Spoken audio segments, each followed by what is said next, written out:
אני מבקש להזמין את אלן קופרמן להציג את התמצית, please. Thank you, Mayor. Thank you so much. Can you all hear me? Good evening. I am also going to speak in English. I apologize for that, but I think we have very able translators. Shall I speak up a little bit? Yeah? Okay. I want to thank a number of people, the Neubauers, first and foremost, for their support for this study. I also want to thank our colleagues at INAA. That's not working. Don't break the furniture. I will try not to break the furniture, but I think this isn't getting close enough to my voice. Is that better? You hearing me now? No, Just okay. Like that. All right, I'm going to try this again. Raise the microphones up a little bit. Okay. Technical difficulties, apologize. I want to thank again the Neubauers for their support. I would like to thank INSS, and in particular, Mayor Elron and Owen Alterman for their help. No. Okay. Okay. Is that better? The problem is where I'm standing. But I can't see you very well. I can't see over this to see all these smiling faces. I want to thank my colleague, Dr. Neha Segal. Neha, would you stand for just a moment? The primary researcher on this study. I want to thank our advisors, a number of whom are on the panel, and I want to thank the people who actually conducted the survey here in Israel. That's the Public Opinion Research Institute of Israel, PORI. That's Itzik Rosenblum and Nirit Avinimelech. And Nirit just had back surgery, but she's here nonetheless. I'm not going to ask Nirit to stand. Itzik, though. Itzik, would you stand just for a moment? Take a break. Great. Last but not least, Habibin, thank you very much for taking your evening to come here to listen to facts and figures about Israel. I'm going to throw a lot of numbers at you, but I hope that you'll have some takeaways beyond the numbers. We're going to try to talk about what this survey shows as some of the things that are the binding glue of Israeli society and some of the things that fracture and divide Israelis. All societies have glue and all societies have fractures. Israel's glue and Israel's fractures are in many ways unique. So let's take a look at some of them together.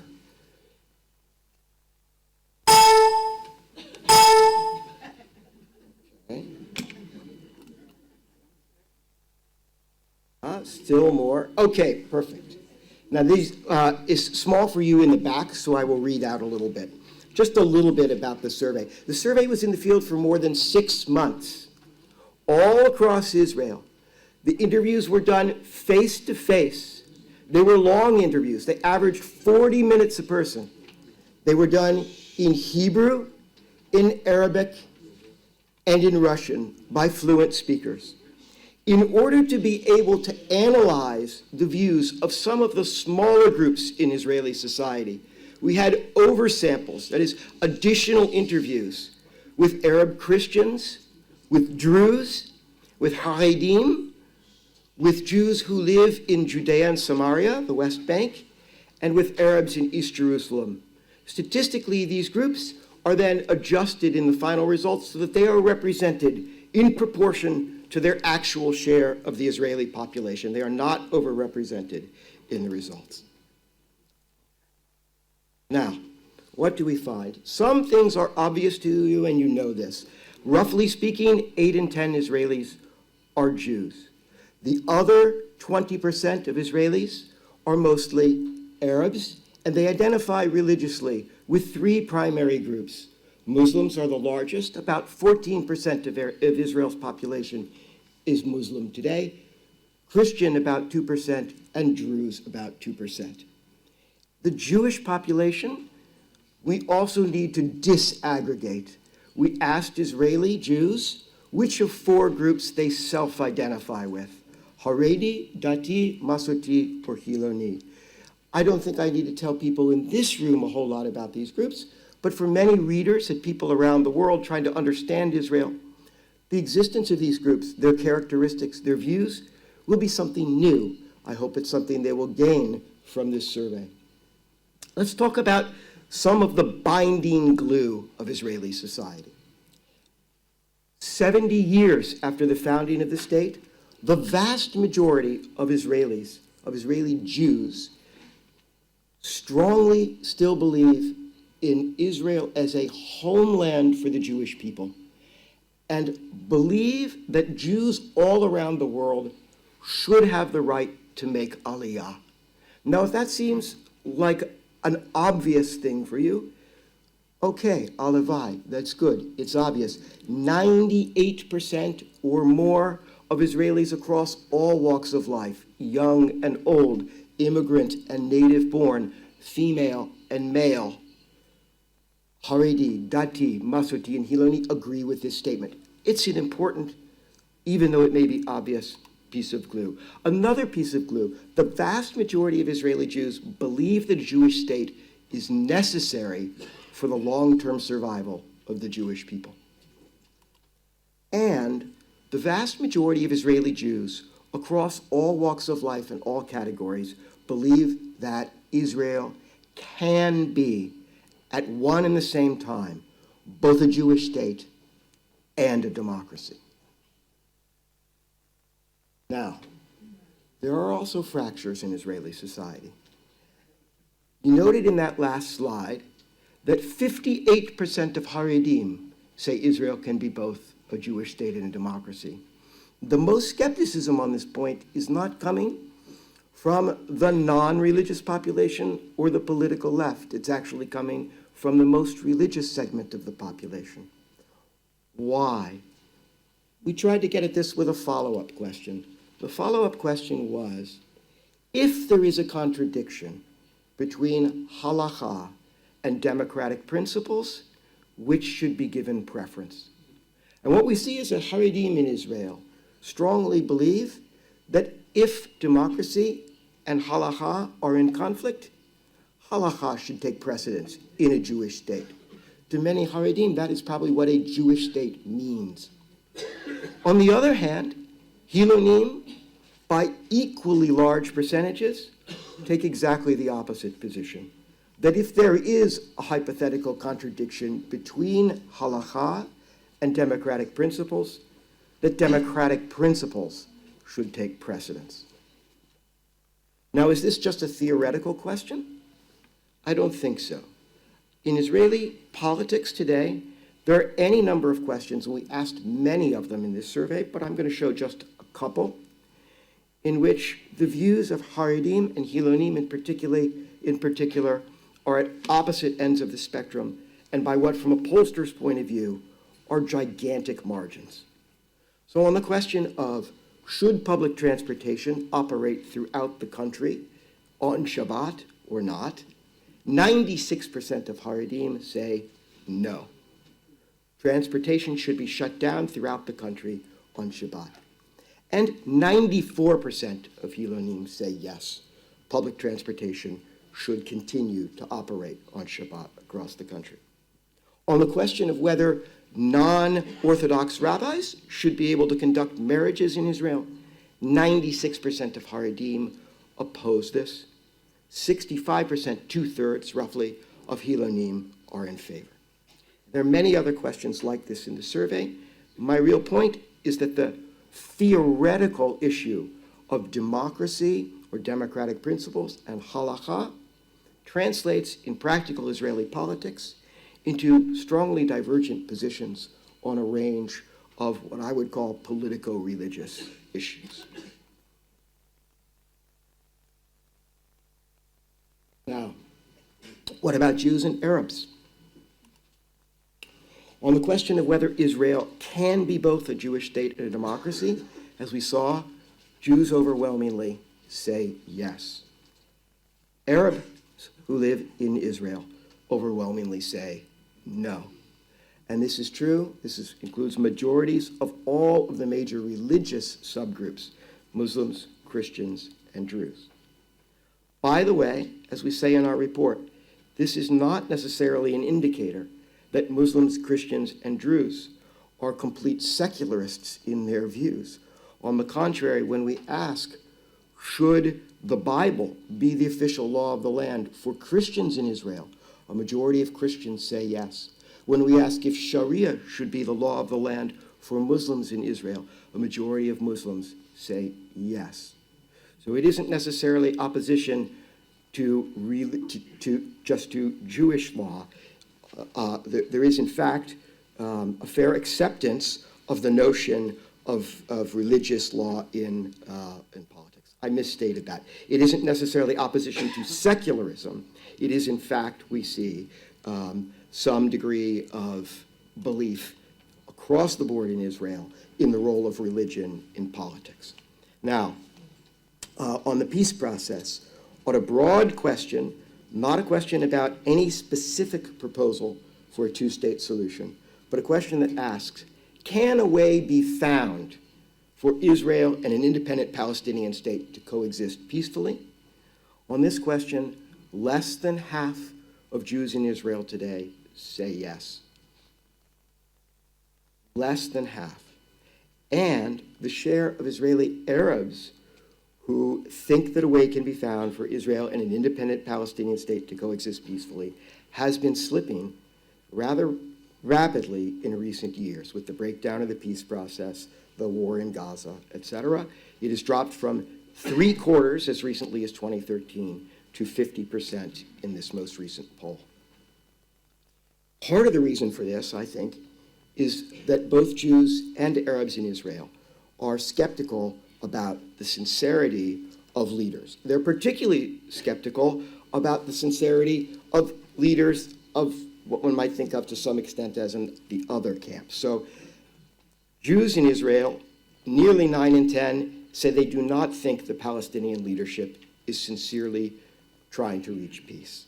And more than 7 in 10 Arabs in Israel say the Israeli government is not sincerely trying to reach peace. However, let me say there is plenty of distrust to go all around here, because 40%, which is a minority, but a very substantial minority, 4 in 10 Jews in Israel say their own government is not making a sincere effort to reach peace. And 40% of Arabs in Israel say the Palestinian leadership is not making a sincere effort to reach peace. We also see very different views between Jews and Arabs on the question of how much discrimination there is in Israeli society, and particularly how much discrimination there is against religious minorities, such as Muslims. 8 in 10 Arabs in Israel say there is a lot of discrimination in Israeli society against Muslims. Just 1 in 5 Jews agree with that statement. And let me note that Arabs in Israel are more inclined to perceive discrimination all across Israeli society than are Jews. It's interesting to note that Arabs in Israel are more likely than Jews in Israel to think that there's a lot of discrimination against women in Israel, and more likely to think there's a lot of discrimination against Hilonim in Israel, and more likely to think there's a lot of discrimination against Mizrahim in Israel. Now, the survey included a question that I can tell from today's news coverage has become a bit of a lightning rod. There's no ulterior motive in this question, nothing the Pew Research Center is trying to promote or oppose. The question of whether Arabs should be transferred or expelled from Israel has been bandied about in Israel by various political figures for more than a decade. There is no proposal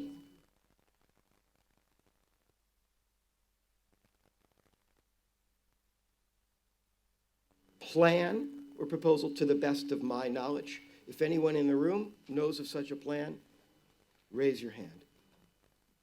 There is no specific plan. So we did not ask about a specific plan. We asked for people's reaction to the broad idea of expulsion or transfer. And the question went like this: do you strongly agree, disagree, or strongly disagree with the statement, Arabs should be expelled or transferred from Israel. And what we found is that this question almost evenly divides the Israeli public as a whole. 48% of Israeli Jews agree, 46% disagree. That statistically is a tie. If we look at the subgroups, though, we see something, I think, a little more interesting, perhaps revealing. We see that a majority of Hilonim disagree. A majority of Haredim agree, but even more so, the strongest support for this is found among Dati'im. Support is also stronger among Sephardim Mizrahim, also stronger among those who identify with the political right. Among the relatively small proportion of Israelis who self-identify with the left, many strongly disagree with this statement. Among those who self-identify with the right, many strongly agree with it.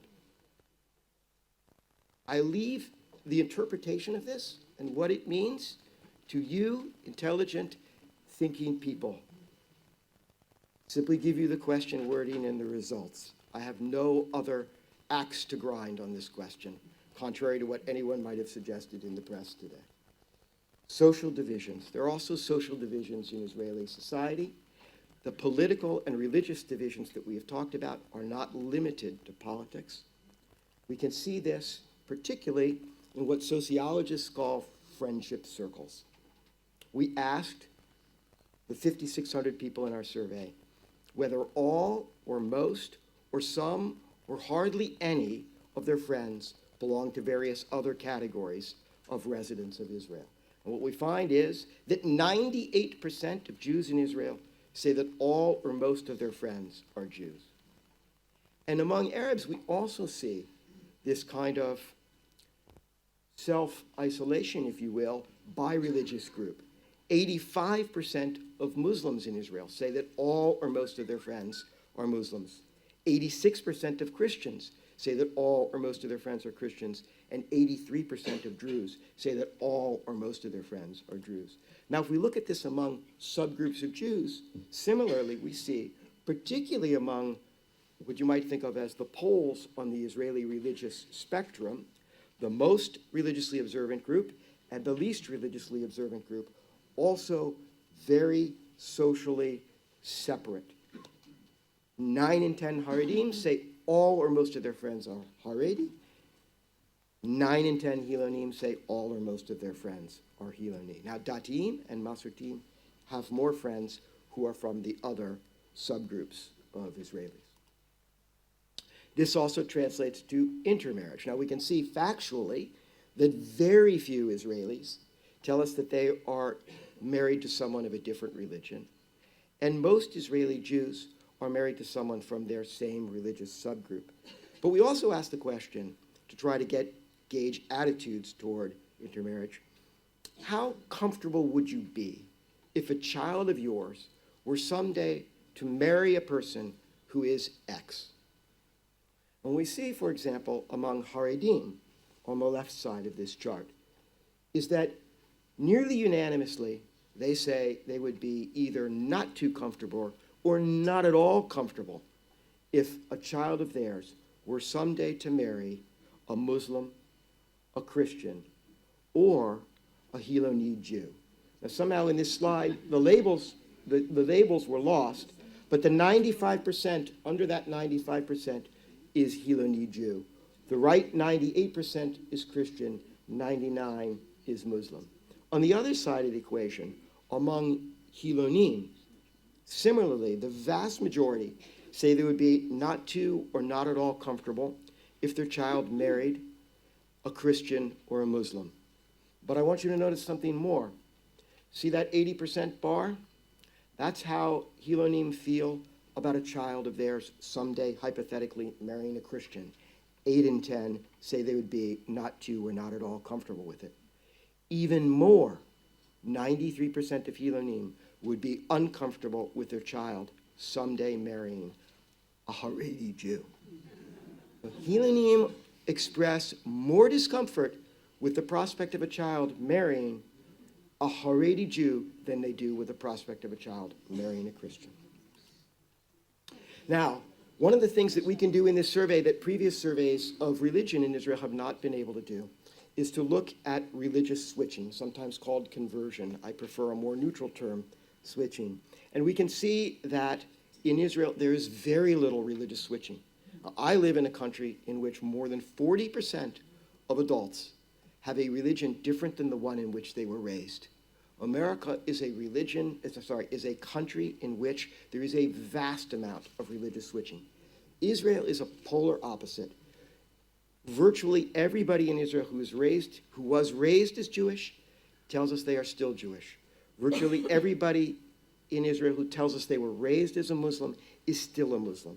Virtually everybody who tells us they were raised as a Christian is still a Christian, and Jews and so on. But we can see a little bit more switching within the Israeli Jewish community between the main four groups that I've talked about.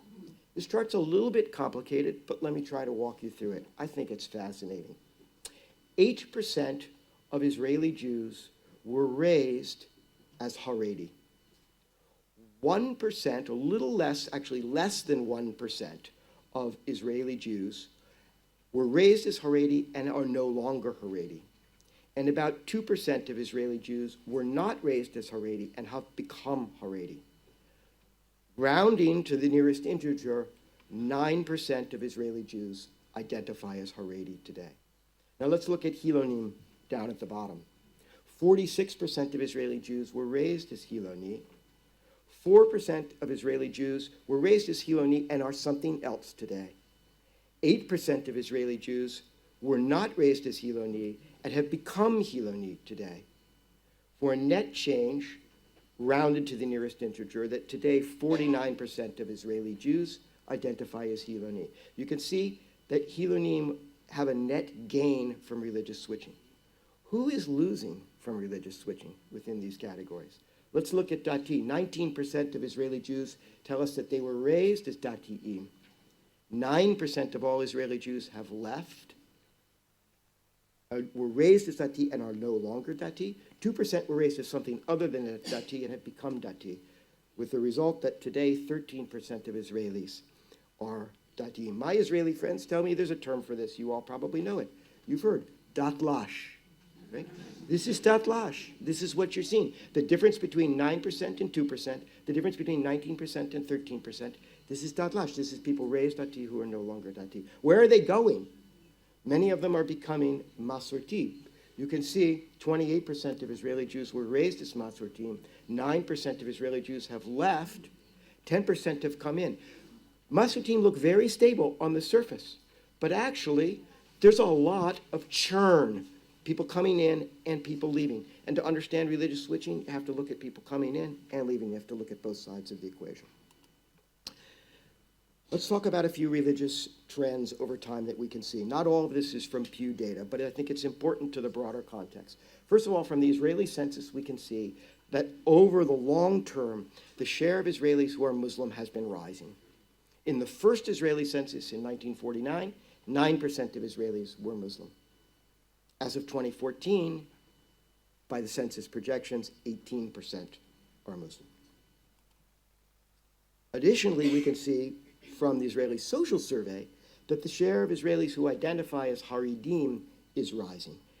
This is, again, not because of religious switching. I just showed you Haredim are not gaining very much through religious switching. This is mainly because of high fertility rates. And because Haredim get married at very high rates, they get married young, and they start having children young, all producing higher population growth.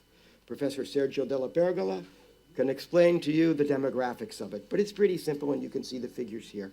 Just in the last decade or so, the share of Israelis who identify as Haredim has risen from 6% to 9%. Hilonim are pretty stable, and there's been some decline in the share of Masortim. Now that also, the decline in the share of Masortim is interesting because by a number of other indicators, and we need to be cautious about this because we have limited amounts of evidence, but there are some indicators of what I would cautiously suggest to you may be religious polarization taking place in Israel. And by religious polarization, I mean an increase in the size of the communities at the polar ends of the spectrum of religiosity and a decline of the share of those in the middle. And so, for example, in a question that has been asked repeatedly in surveys over a bunch of years, and that we repeated in our survey as well, we ask Israeli Jews, how much of the Jewish tradition do they observe? And we see, interestingly, in this top line, that the share who say they observe some of the Jewish tradition used to be 4 in 10 or more, and today is about a third. While the share who say they observe all or most of the tradition is either stable or possibly up a little bit from what it was a few years ago, and the share who observe none of the tradition is up a little bit. Finally, as Joe Neubauer said, one of the goals from the get-go in the survey was to try to make some comparisons of American Jews and Israeli Jews. We have devoted in our 250-page report, which I expect all of you to go home and read tonight, an entire chapter to these comparisons between Israeli Jews and American Jews. I just want to throw out a question for you. Are Israeli Jews more religious than American Jews or less religious than American Jews? Okay, do you want to know what my answer to that question is? Yes. Do you understand what I'm about to show you? Yeah. Okay, first of all, the share of Israeli Jews who identify as Orthodox is higher. It's almost twice as high as in the United States. So in the United States, what is generally thought of as the Orthodox community, both the Haredi community and the modern Orthodox community together make up 9% to about 10%, rounds to 10% of American Jews. And in Israel, Haredim and Datim together make up a little more than 1/5 of Israeli Jews. So that's an important difference. When we look overall, not looking separately at the various groups, but look at all Jews overall in the two countries, we see that on almost all measures, Israeli Jews are more observant than American Jews. The share of Israeli Jews who say they attend synagogue every week is higher. The share of Israeli Jews who say they believe in God and believe in God with absolute certainty is markedly higher. The share who say they always or usually light Sabbath candles is higher. The share who say they keep kosher in their home is markedly higher, nearly 3 times as high in Israel as in the United States. But I said yes to that question. Why? Because if we look not at the share who say they are highly observant, but what about the share who are very unobservant? The share of Israelis who say they never go to synagogue is higher than the share of Americans who say they never go to synagogue.